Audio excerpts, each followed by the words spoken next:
Bueno, empezamos y mencionando aquí que el tema es de la unidad 3, es inteligencia emocional y aprendizaje. Servidora Sandra Marín, coordinadora, doctora de CIRE. Empezamos con la importancia de las neuronas en la inteligencia educativa y la estructura de las neuronas se derivan del sistema nervioso central periférico. Su estructura es un soma, que es el cuerpo celular, y de aquí se derivan ramificaciones, que serían las dendritas y el axón. Las dendritas son ramificaciones múltiples y están a corta distancia del soma, del cuerpo celular, y envían impulsos nerviosos hacia el cuerpo celular, las dendritas, o sea que van del exterior al interior. El axón son únicos por neurona. Esto conducen los impulsos, pero hacia el exterior, o sea, hacia otras regiones, o sea, para acá. Entonces, aparte los axones, algunas neuronas, la axón se cubre una vaina de mielina constituida por la membrana de una célula de la glía, que viene aquí siendo la mielina, y las terminaciones axónicas. Nos vamos, eso en cuanto a la estructura de la neurona. Su función, pues su función es muy, muy importante. Son señales que utiliza el sistema nervioso para que sus componentes dialoguen entre sí.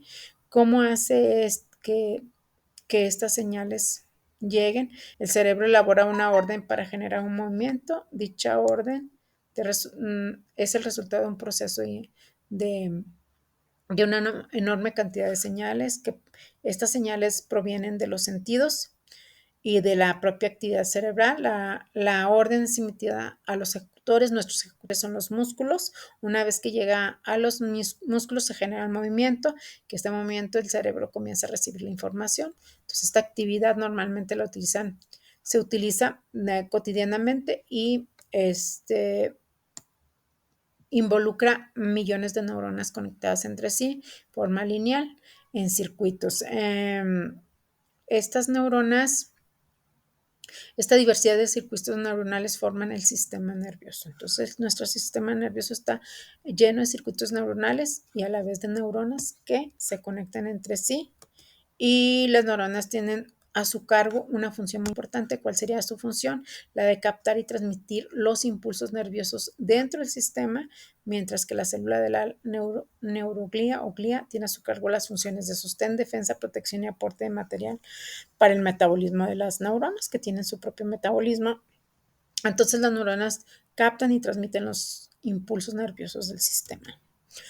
Esta neurona es una célula altamente especializada porque esta neurona puede ser excitada, o se dice que se es excitada bajo un estímulo, y bajo ese estímulo se responde con una respuesta eléctrica. El cambio electrónico que genera se propaga en la mayoría de los casos a lo largo de sus prolongaciones, que dijimos que son las terminaciones, las dendritas y las axones. Estas neuronas se clasifican en sensitivas, que son las que transforman la información del exterior, que de los receptores sensoriales de todos nuestros sentidos, hacia el sistema nervioso, y las motoras, que llevan el sistema nervioso central, los órganos efectores, que serían los músculos o las glándulas, y las de asociación, que son las intermediarias entre unas y otras, entre las sensitivas y las motoras, entre sus conexiones, porque se conectan entre sí estas células. Se forman cadenas y redes neuronales que viajan, por los cuales viajan los impulsos nerviosos, aquellos puntos en los que una neurona se relaciona con otra de manera anatómica y funcional reciben nombre de sinapsis. Entonces, estas neuronas se relacionan una con otra y forman redes neuronales que se encargan de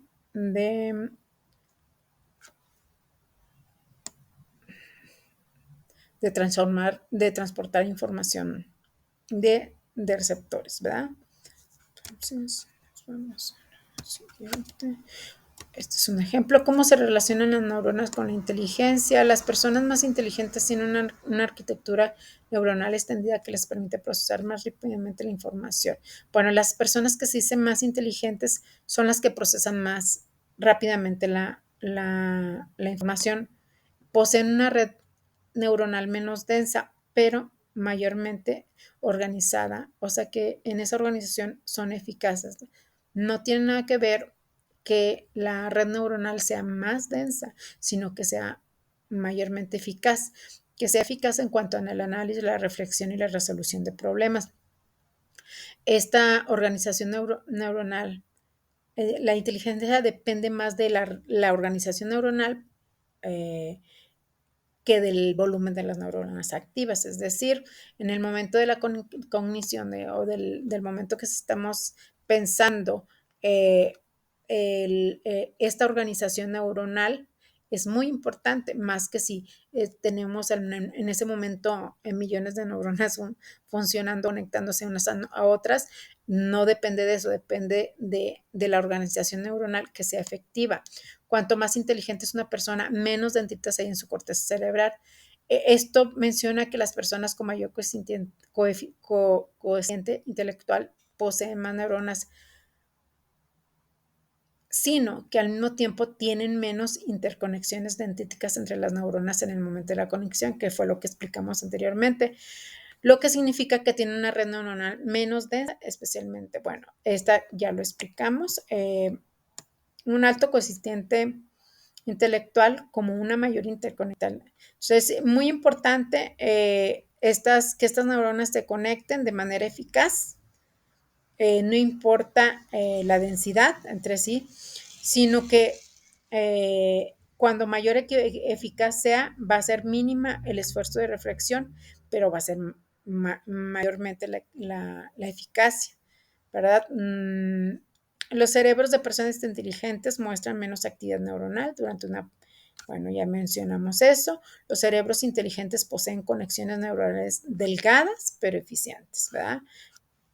Entonces, esto lo menciona Eran Gent, por lo tanto, cuentan con un alto rendimiento mental a baja actividad neuronal.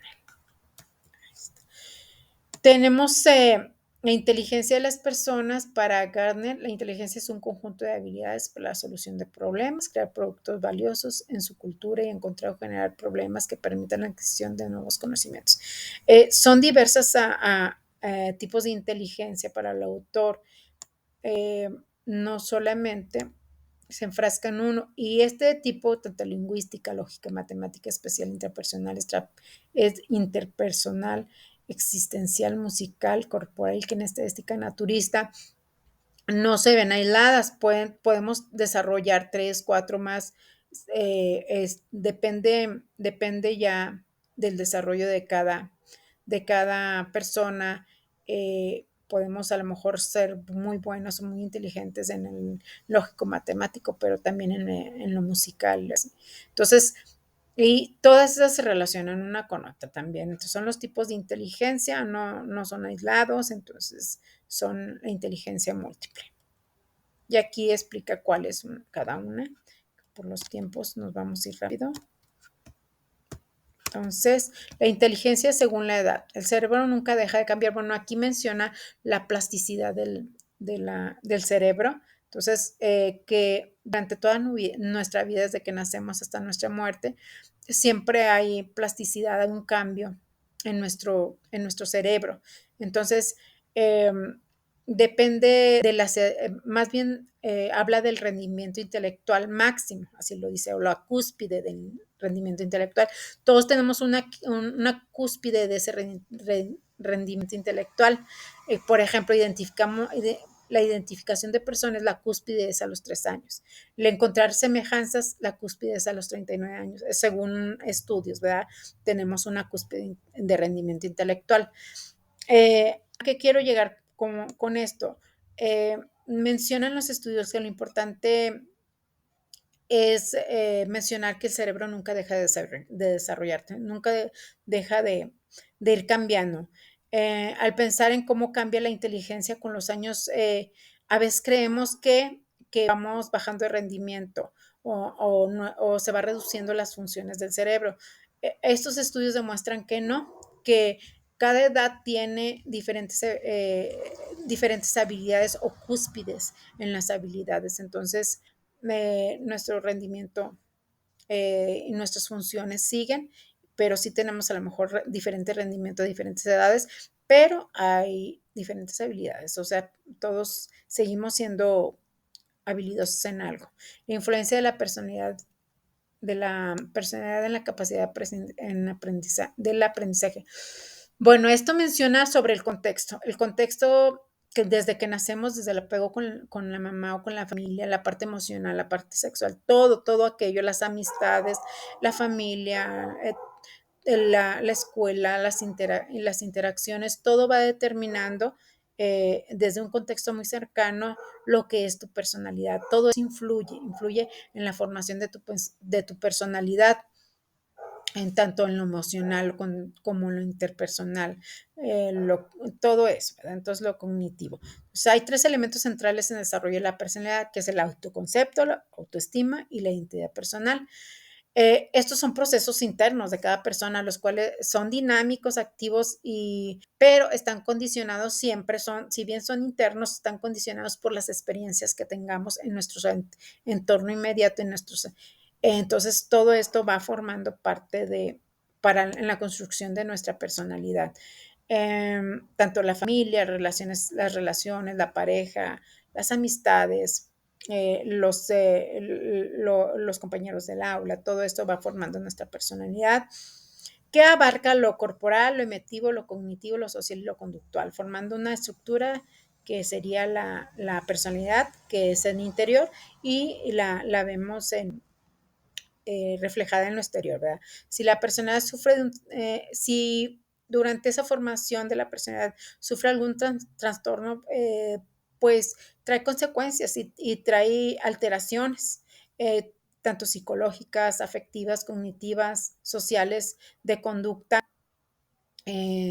Menciona aquí que lo afectivo es muy importante porque esas emociones se desbordan en las capacidades cognitivas y por lo tanto afecta el pensamiento y el aprendizaje. Entonces lo afectivo, las emociones son muy importantes y se afecta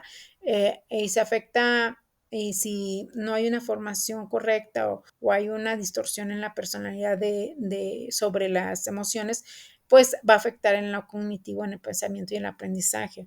El trastorno en la personalidad del alumno es de la personalidad del alumno en alguna área, pues va a manifestarse en un déficit en el aprendizaje, ¿verdad?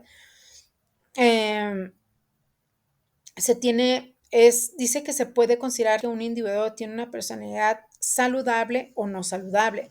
Cuando tenemos una personalidad saludable, si nos adaptamos al ambiente donde estemos, si tenemos una percepción de uno y del ambiente constructiva, o sea, no destructiva, y si los patrones de conducta son saludables.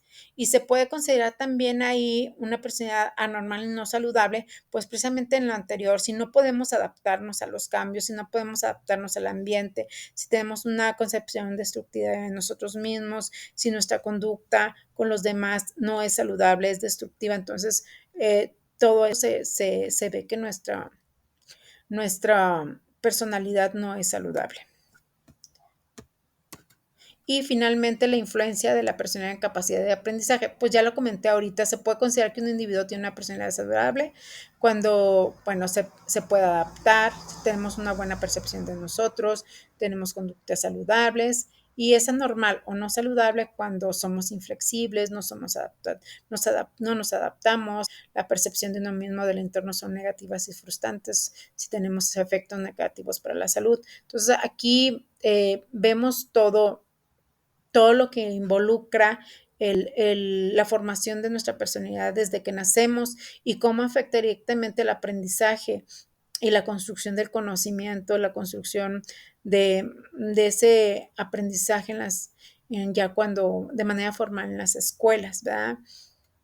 Entonces, y el aprendizaje en general, incluso en nuestro hogar, en cosas tan sencillas como para ir al baño o cosas así, ¿verdad? Entonces, toda esta información viene en la bibliografía, la saqué de varios consultas